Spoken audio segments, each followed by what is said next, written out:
My name is Walter Henderson, retired electrician, widower, and part-time philosopher of kitchen disasters.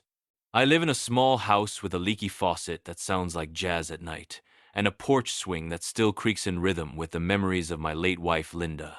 Life was quiet, maybe too quiet until one spring afternoon when my daughter Emily showed up on my doorstep, hair in a messy bun, sunglasses on her head, and two energetic grandsons bouncing like ping-pong balls behind her. "Dad, I need a favor," she said, already halfway inside before I could even ask what kind. She smelled like perfume and panic, never a good mix. "Just a couple of hours, okay? I have a meeting. Big opportunity." Noah and Eli ran straight to the cookie jar like heat-seeking missiles, while Emily dropped a diaper bag on the floor, the kind of bag that looked like it contained camping gear, medical supplies, and possibly a small dog. 2 hours, I repeated. "You promise?" She smiled, that sweet, distracted kind of smile that says, "I'm already somewhere else." Then she kissed me on the cheek, kissed the boys, and said, "You're the best, Dad." That was 7 years ago. 2 hours turned into sunset. Sunset turned into night.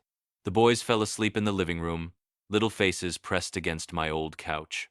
I sat there in silence, the clock ticking louder than usual, waiting for headlights that never appeared. The next morning came with pancakes, confusion, and a sinking feeling in my chest that no amount of coffee could fix. Emily didn't call, didn't text, nothing. And that's how I became a full-time grandpa overnight, not by choice, but by default. My quiet, peaceful retirement vanished faster than Noah could spill orange juice. But looking back now, maybe that was the day my second life began. Because as I'd soon learn, Emily didn't just leave her kids behind. She left a storm, and I was standing right in the middle of it. The first week was chaos wrapped in macaroni and crayons. I went from sleeping until 8 to waking up at dawn to the sound of Noah whispering, "Grandpa, Eli ate the blue one." I didn't even want to ask what the blue one was. I tried to keep some kind of order oatmeal for breakfast, naps at noon, and no frogs in the house as an official family policy. It worked for exactly 3 hours. Mrs. Jenkins, my next-door neighbor and self-appointed guardian of the neighborhood, knocked every day just to check if I was still alive. "Walter," she'd say, peering past me, "those boys need structure." "Sure, Helen," I'd answer, holding a squirming Eli upside down. "You mean like a prison schedule? Or just mild chaos?"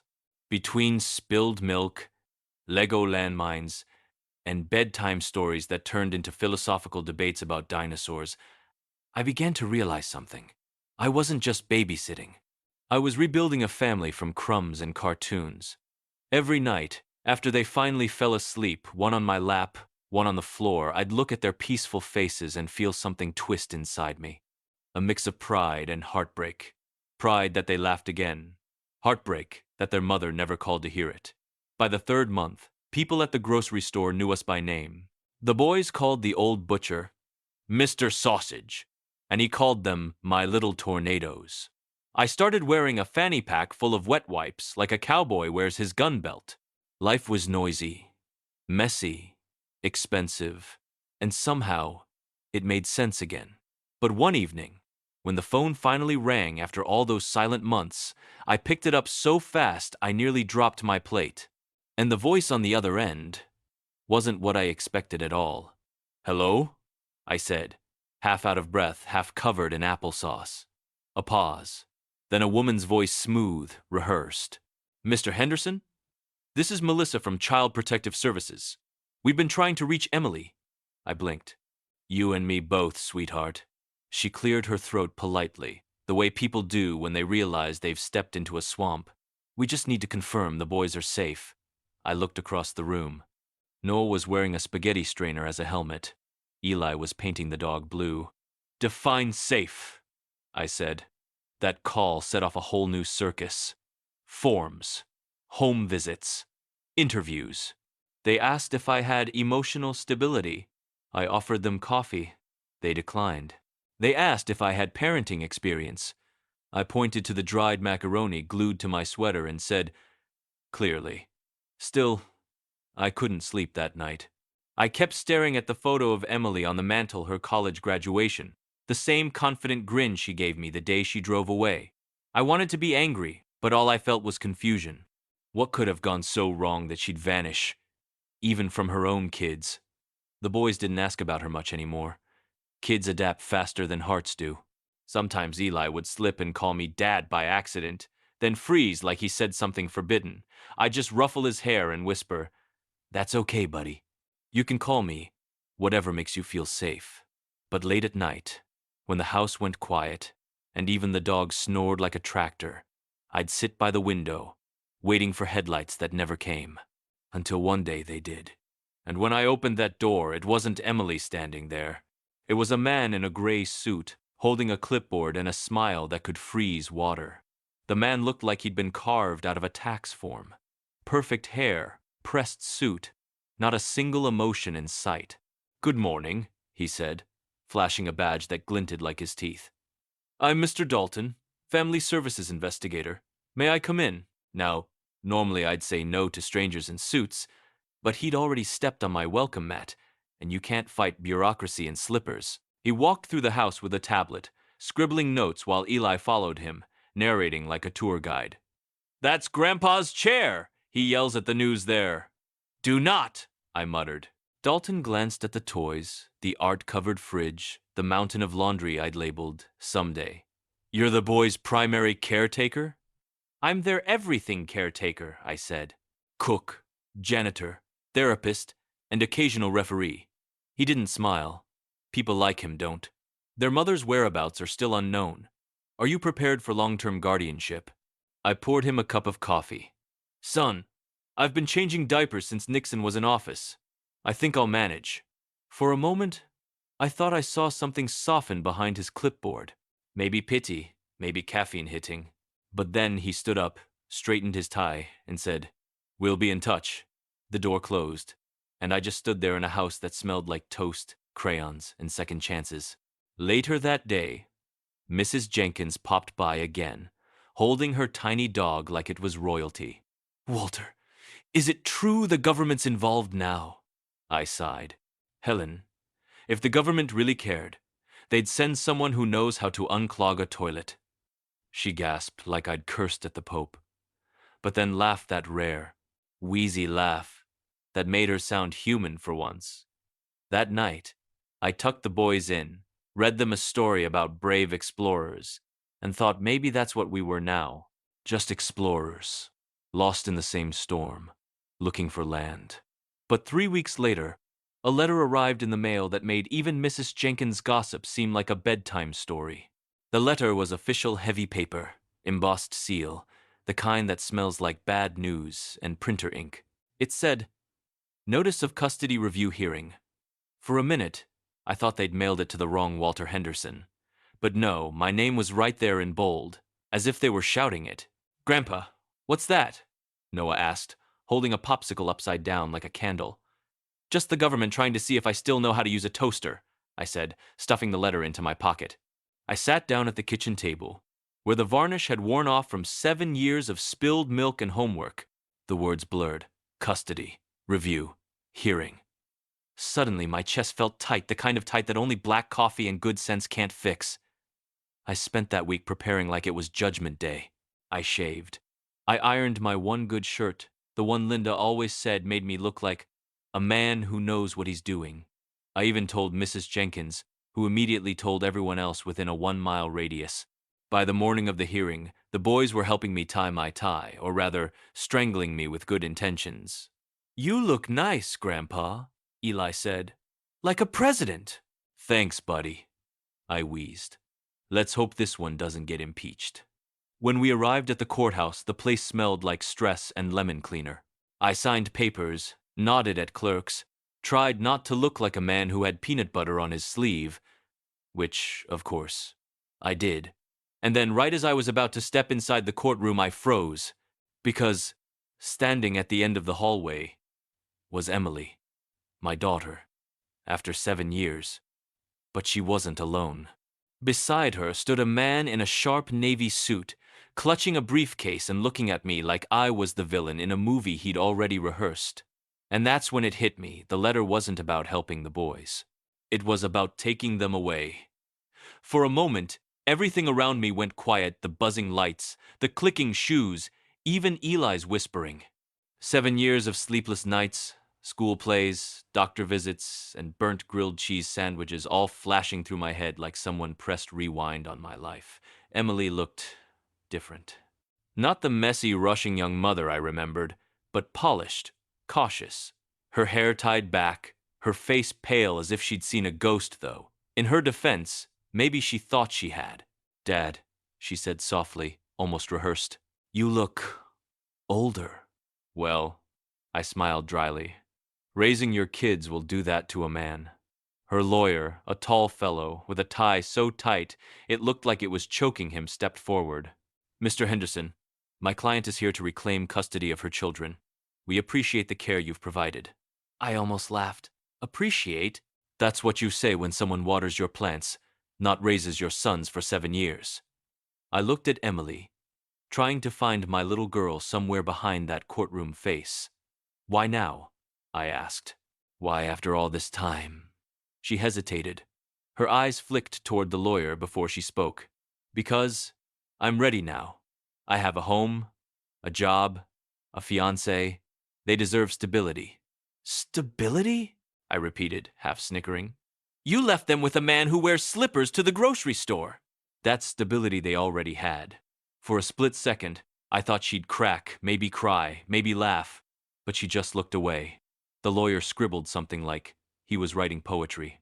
The bailiff called us in, and we walked into that courtroom like actors in a bad play, her on one side, me on the other. The boys sitting quietly between two social workers who looked like they'd rather be anywhere else. And when the judge finally entered, I felt my hands shake.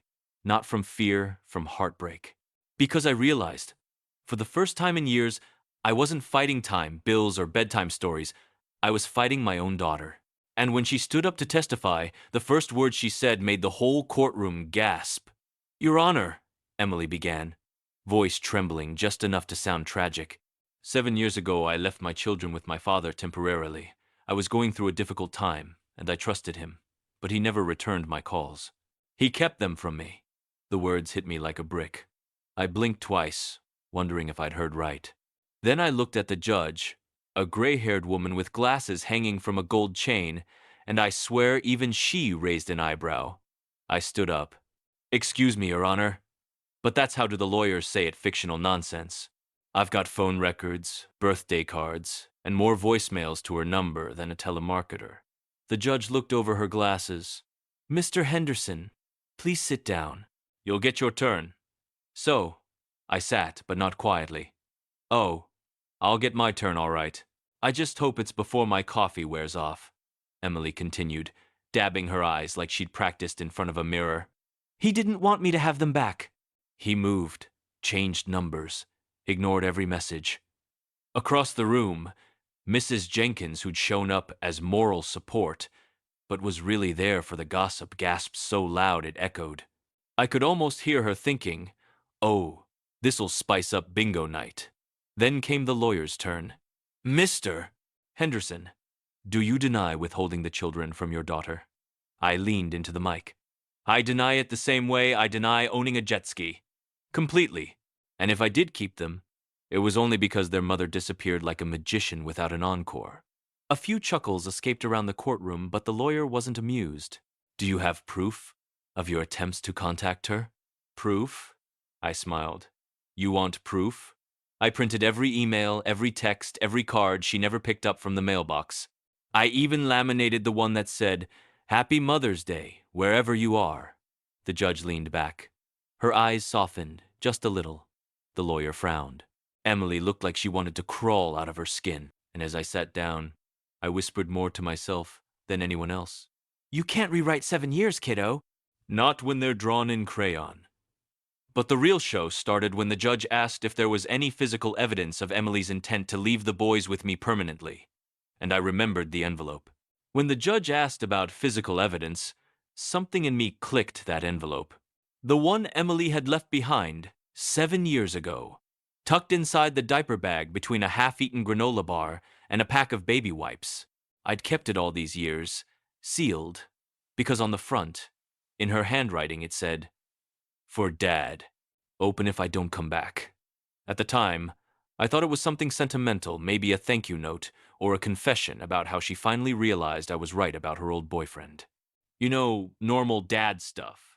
But in that moment, sitting under those fluorescent lights with lawyers circling like vultures, I realized it might be more than that. "Your Honor," I said, standing up, "I do have something." The whole room turned to me. Even Mrs. Jenkins stopped breathing, which was a miracle in itself. I reached into my old jacket pocket, the one with a loose button and a candy wrapper permanently fused to the lining, and pulled out the envelope. The paper was yellowed at the corners, but her handwriting was still clear. Emily's eyes widened. The lawyer leaned forward like a cat spotting a laser pointer. "What is that?" the judge asked. "A letter from my daughter," I said, holding it up. "Written the day she left. I never opened it because, well, I hoped she'd come back before I had to." The judge nodded. "Please, read it." My hands shook a little. I opened the envelope carefully, like it was made of glass. Inside was a single sheet, folded once. Her handwriting, messy but honest. "Dad, I'm sorry. I can't do this anymore. The boys deserve better than me right now. Please, take care of them. If I don't come back, tell them I love them. You're the only one I trust." I looked up. The courtroom was silent. Even the air conditioner seemed to pause for effect. Emily sat frozen, pale as chalk. "Mr. Henderson," the judge said softly, "how long have you had this?" "Since the day she left," I said. 7 years. It was never hidden, just waiting for the right time." Then the judge turned to Emily. "Miss Henderson, were you aware of this letter?" Emily opened her mouth, but no sound came out. The lawyer whispered something frantically, but she just shook her head. For the first time, the mighty family attorney had nothing to say. And as for me, I didn't feel triumphant, just tired. But the next thing the judge said wiped the smirk off that lawyer's face faster than a tax audit. The judge adjusted her glasses, the courtroom so still you could hear my old wristwatch ticking. Then she said, in that calm, measured tone judges use when they're about to change lives, "Mr. Henderson, it appears your daughter voluntarily entrusted the children to you. This letter speaks volumes." The lawyer jumped up like his chair caught fire. "Objection, Your Honor. We can't verify when that letter was written or—" "Sit down, Mr. Keene," the judge said dryly. "Unless you'd like me to verify the noise level in my courtroom next." Saturday. Fast. I'll admit, a small, smug part of me wanted to wink at him, but I settled for a polite cough instead. I'm not a man who gloats. I just breathe loudly when karma does its job. Emily, meanwhile, looked like someone had pulled the floor out from under her. Her lips trembled, but no tears came. I could see it in her eyes, shame, fear, maybe a little relief. The truth finally had air to breathe. The judge leaned forward. "Mr. Henderson, I can see you've provided a stable, loving environment. The boys are thriving. Their school reports, their counselor's notes, all point to one conclusion: they are safe with you." Mrs. Jenkins, bless her nosy soul, actually clapped before realizing where she was. "Sorry," she whispered, half hiding behind her dog's sweater. The judge continued. "However, before any final ruling, I want to hear from the children themselves." That's when my stomach dropped. I'd faced electrical fires, bad knees, and teenage Emily's driving, but nothing scared me like putting those two little boys on that stand. The bailiff led Noah and Eli forward. They looked so small in that big room, feet barely touching the floor. Noah went first. The judge smiled kindly. "Sweetheart, who do you live with?" "Grandpa," he said proudly.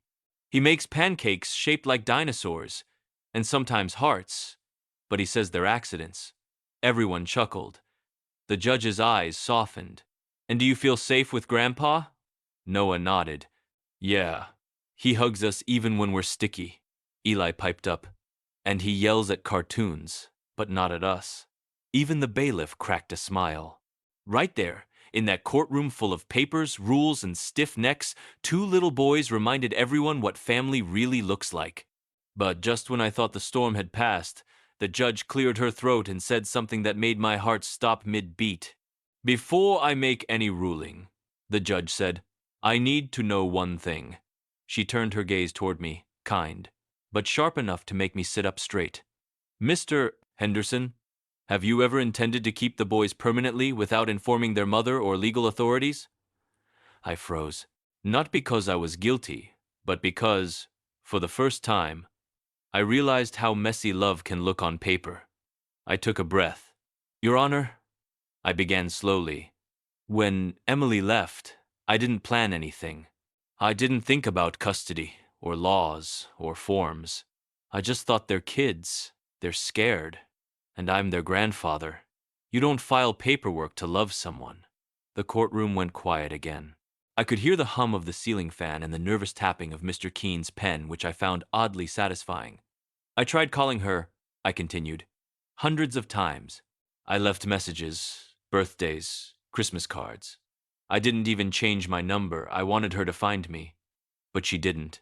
I looked over at Emily. Her eyes glistened, but her face stayed still. "I wasn't trying to steal her kids," I said softly. "I was just trying to keep them from breaking." The judge nodded, and something softened in her face. That look of someone who'd seen too many families fall apart and too few hold on. Then she asked, "And what would you do if the court granted full custody to your daughter today?" That question hit like a hammer. I glanced at Noah and Eli sitting close together, clutching each other's sleeves. I swallowed hard. "I'd pack their bags," I said, "help them into the car, and I'd tell them to listen to their mother, even if it broke me." You could feel it, that quiet ache filling the room. Even Mrs. Jenkins sniffled loudly, pretending it was allergies. The judge leaned back, thoughtful. "You're a good man, Mr. Henderson." I shrugged. "Ma'am, I'm just an old man who learned how to braid hair from a YouTube video and hasn't had a hot meal in peace since 2018. The laughter that followed broke the tension like sunlight through fog. But the judge wasn't done. She picked up the envelope again, turned it over, and something inside it caught her eye. "Wait a moment. There's another paper here." I frowned. "Another what now?" She unfolded a smaller sheet from the back of the letter, read it silently, then looked up, her expression suddenly different. And when she asked, "Mr. Henderson, do they know about this?" my heart skipped a beat. The room seemed to shrink. You could have heard a pin drop. Or, in my case, my blood pressure rising. The judge held up that smaller piece of paper between her fingers, like it was evidence from a crime scene. "Mr. Henderson," she said slowly, "this appears to be a notarized document. Now, that's not a word I hear every day. Notarized? I once thought it meant something that smells like ink." She cleared her throat and began to read. "I, Emily Henderson, hereby grant temporary guardianship of my children, Noah and Eli, to my father, Walter Henderson, until such time as I am capable of providing a safe home environment. Signed, dated, and witnessed by," she paused, "a notary public." Every jaw in that courtroom dropped, including mine. I blinked. "You mean she officially left them with me?" The judge nodded. "Indeed. This document is legally binding." Across the aisle, Mr. Keene, the lawyer, was flipping through his folder like a magician who'd just lost his rabbit. Emily's face turned ghost white. She whispered, I don't even remember doing that." I rubbed my forehead. "Well, sweetheart, it's in your handwriting, and I can confirm I didn't forge it. My cursive looks like chicken tracks." Even the judge smiled at that one. Then she looked at me again. "Mr. Henderson, do they know about this?" I shook my head slowly. "No, ma'am. Not yet. I figured there's no point telling two little boys that their mom once thought she wasn't good enough for them. Some truths can wait until hearts are ready." The judge folded the paper carefully, her expression unreadable but kind. Emily covered her mouth with her hand, not in shock this time, but in guilt. Her eyes darted toward her sons. They were whispering to each other, unaware of the storm swirling above them. For the first time that day, I didn't feel angry. I just felt sorry for her, because whatever road she'd been walking those 7 years, it must have been lonelier than mine.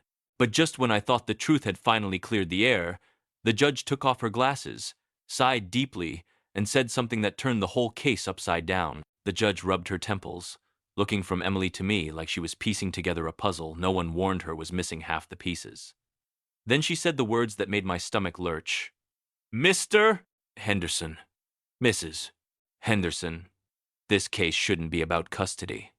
Now, I don't know about you, but when a judge tells you your entire reason for being in court is wrong, it makes you want to crawl under the nearest bench. What do you mean, Your Honor? I asked, half expecting her to say we were on the wrong floor. She looked at Emily. This letter and document show one thing clearly: your father didn't steal your children. He saved them. The real question is, are you ready to be their mother again? Emily's face crumpled. She tried to answer, but her voice cracked like glass. I thought I was. I wanted to be. But seeing them with him. She trailed off, glancing at the boys. Then at me. They don't even call me Mom anymore. Eli, bless his tiny, unfiltered soul, piped up right then. That's 'cause you left before pancakes. Half the courtroom laughed, even the bailiff. Emily covered her face, sobbing softly, and for a moment, for the first time in years, I saw my little girl again, the one who used to scrape her knees and run to me for help, not from me. The judge smiled faintly. Children remember love in small things, breakfast, bedtime stories, who stayed. Then she turned to me. Mr. Henderson, you've done more than anyone could ask of a parent. But now, we have to talk about what happens next. That's when my heart started pounding again. Are you suggesting, I began. I'm suggesting, she interrupted gently, that perhaps these boys don't need to choose between the two of you. Maybe it's time their family had two homes, working together instead of against each other. I blinked. You mean joint custody? Something like that, she said, if both parties are willing. I turned to Emily. She looked at me, eyes red, ashamed but hopeful. Dad, she whispered, I don't deserve a second chance, but could I still try? I sighed, rubbing my tired eyes. Emily, I've changed enough diapers to believe in miracles, but you'd better bring your own wet wipes this time. The courtroom burst into laughter. Even the judge chuckled. For the first time, the air didn't feel heavy anymore. But just as the judge began to finalize her decision, Emily stood up again, holding something in her trembling hand, and said, Your Honor, before you decide, there's something else my father doesn't know. No, I'm not a man who scares easily. I've rewired houses with live voltage and once wrestled a raccoon out of my garage wearing nothing but slippers. But when your daughter stands up in court and says, there's something else my father doesn't know, that's when your stomach starts writing its will. Emily's hands shook as she held out a small envelope. Not the one I brought, a different one, fresh, crisp, white. I found this while cleaning out Mom's things last month, she said quietly. It's addressed to you, Dad. From her. For a moment, I forgot where I was. Forgot the courtroom, the people, everything. The only word that stuck was Mom. The judge nodded gently. You may open it. My fingers trembled as I tore it open. Inside was my late wife Linda's handwriting, elegant, neat, like the woman herself. I started to read, voice cracking halfway through. Walter, if Emily ever needs to leave the boys with you, don't question it. Just take them in and love them the way you loved me, quietly, stubbornly, with all you have. She's more fragile than she looks, but she'll find her way back someday. When she does, don't punish her. Welcome her home. The room blurred. For 7 years, I'd wondered if I'd done the right thing, and in 3 sentences, Linda had answered me from the grave. Emily was crying openly now. She came forward, hesitated, then wrapped her arms around me. For the first time in years, she didn't feel like a stranger. She felt like my daughter again. Dad, she whispered, I didn't know she wrote that. I was so lost back then. I thought you hated me. I chuckled softly, wiping her tears with my sleeve. Kid, if I hated you, I wouldn't have learned to braid Barbie hair at 2 a.m. Even the judge smiled at that one. The tension cracked. Laughter rippled through the room. Gentle, warm. The boys ran up, hugging both of us at once. Grandpa, are we still having pancakes tomorrow? Of course, I said, my throat tightening. But maybe now your mom can help me burn them properly. Emily laughed through her tears. Deal. And right there, surrounded by lawyers, clerks, and one very emotional Mrs. Jenkins, my family started to stitch itself back together, one honest word at a time. But before the gavel came down, the judge looked at me again and said, Mr. Henderson, there's still one last matter we need to address. The judge leaned forward, tapping her pen thoughtfully on the desk. Mr. Henderson, she said, about that envelope and your years of guardianship, there's a financial matter that comes with it. I froze. Financial? For a second, I imagined back taxes, unpaid something or other, or that time I accidentally turned my garage into a treehouse. I was about to start praying to whoever handles senior discounts in heaven. The judge smiled faintly. Relax, Mr. Henderson. I mean compensation. Under state law, you were eligible for financial support as the boy's guardian. 7 years' worth, actually, the courtroom murmured. I blinked. Wait, hold on. Are you telling me someone owes me money? Yes, the judge said. And by my calculation, quite a bit of it. Across the room, Mr. Keene, Emily's lawyer, looked like someone had unplugged him. Your Honor, surely— Don't surely me, Mr. Keene, she interrupted. Mr. Henderson has been providing full-time care without assistance. The court recognizes that. I glanced at Emily. She looked both horrified and relieved, like a woman realizing she just got saved and scolded in the same breath. Ma'am, I said carefully, I didn't raise my grandsons for money. I did it because no one else showed up. The judge nodded. I understand. But you've earned this, Mr. Henderson. Consider it a thank you from the system that forgot you existed. I rubbed the back of my neck, smiling awkwardly. Well, I won't say no, but if they send it by check, I'm gonna need help setting up one of those online banking things. Last time I tried, I accidentally ordered a waffle maker. That broke the room again, laughter, warm and genuine. Even the bailiff had tears in his eyes, though I think that was from trying not to laugh too loud. Then the judge stood, her voice softer now. Mr. Henderson, Emily, what happened here today isn't just about custody or letters. It's about grace, about second chances. Emily nodded, clutching my hand. Thank you, Your Honor, for reminding me what that looks like. The judge smiled kindly. You didn't need me for that, dear. You had an example sitting right beside you. I could feel my face turning red, not from pride, but from trying not to cry in front of a room full of strangers. Then the gavel came down one solid bang, and just like that, the war was over. But as we walked out of that courthouse, the boys racing ahead and Emily holding my arm, she whispered something that stopped me cold words I never thought I'd hear again. Outside the courthouse, the air felt different, lighter, almost forgiving. The afternoon sun bounced off the glass doors, as if the whole world had just exhaled. Noah and Eli were chasing pigeons across the steps, laughing like the last 7 years hadn't weighed a thing. Emily stood beside me, hands tucked into her coat pockets.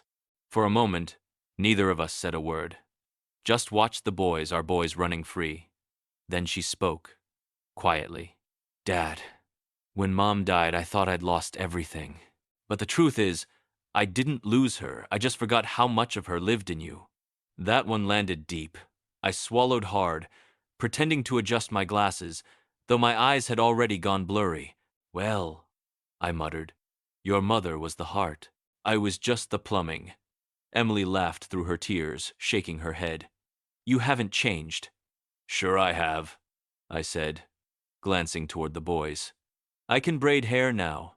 Sort of. She smiled the real kind, the one I hadn't seen since she was a kid. Then she slipped her hand into mine and said, Dad, thank you for not giving up on me. Or them. I looked at her, really looked, and saw not the daughter who'd left, but the woman who'd finally come home. Emily, I said softly, you can always come back from lost. You just have to remember where love left the light on. For a long moment we stood there, just 3 generations, stitched back together by something stronger than blood. Forgiveness. Then Eli shouted, Grandpa, can we get ice cream? I smiled. You kidding? After court, you earn ice cream. Come on. As we started down the steps, Emily hesitated. Dad, she said, you never told me what the judge meant when she asked if we knew about this. What was she talking about? I grinned, fishing a small envelope from my pocket, the same one the court clerk had handed me at the end. Oh, that? I said. Just a little surprise your mom arranged years ago. Emily frowned. What surprise? I handed it to her. Inside was a short note in Linda's handwriting and a deed to my house, signed over to Emily and the boys. Emily gasped. Dad? You. I chuckled. Your mother and I planned that before she passed. I wanted the boys to have a home even when I'm gone. Guess now's as good a time as any. Tears welled in her eyes. But where will you go? Oh, don't worry about me, I said, patting her shoulder. Mrs. Jenkins already offered me her guest room and 43 opinions about how to decorate it. She laughed, crying harder now, and as we walked toward the car, her arm hooked through mine, the boys running ahead, I felt something I hadn't felt in years. Peace. Sometimes life doesn't give you what you plan for. It gives you what you need. And if you're lucky, you get to laugh about it on the way home. Tell me in the comments how old you are and where you're watching from. I love seeing where these stories travel and how far a little bit of heart can reach.